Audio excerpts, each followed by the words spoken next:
Okie dokie, welcome to Creative Guitar. My name's Finbar.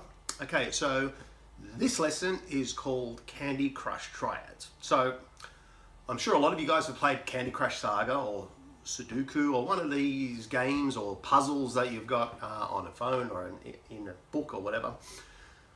And in these puzzles, it's about working out, closest line association of things to obviously get rewards.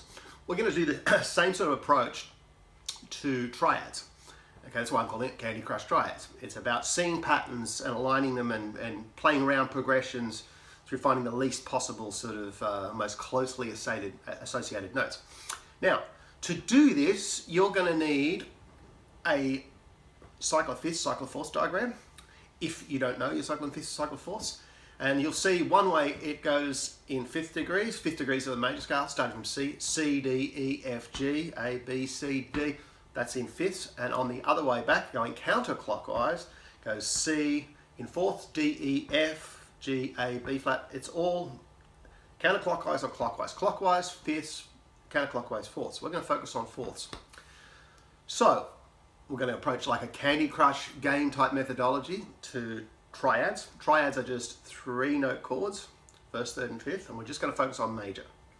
So in the previous lessons, we talked about finding notes on a board, blah, blah, blah. So let's advance that. I'm going to show you 3 major shapes only on the D, G, and B strings.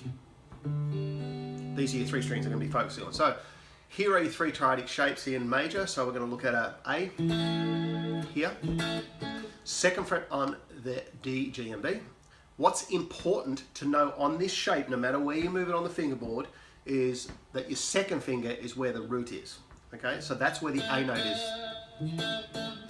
So obviously if that's a C note, that's your C chord, D. We'll look at all the intervals later, but let's just focus on the root for now. Okay, so that's A, C, D. So this is your A chord. Here's your 2nd shape. Okay, these are all movable, so your 2nd inversion, or which is where the roots are changing around, the different order of the notes are changing around, again, for another episode. Let's just focus on where the root is. So if the root is here on this shape, anywhere on the neck, it's on where the 2nd finger is. This shape is where the 3rd finger is. A, A, A.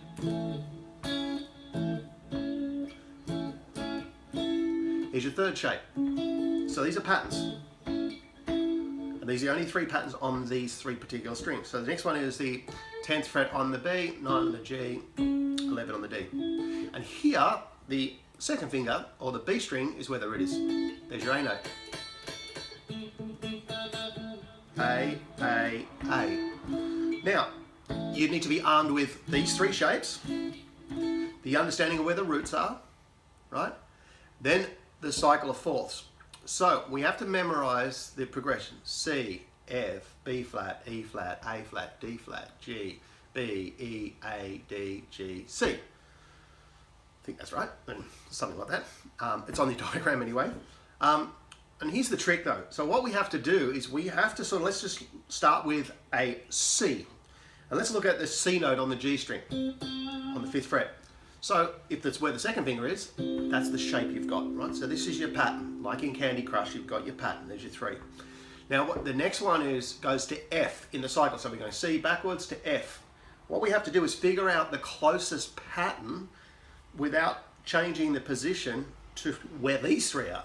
And so if we go, okay, let's look at the G string, where my 2nd finger is where the root is. If we went to F, right, it'd be all the way up here, right? So that's not close to here, right? So that's no good.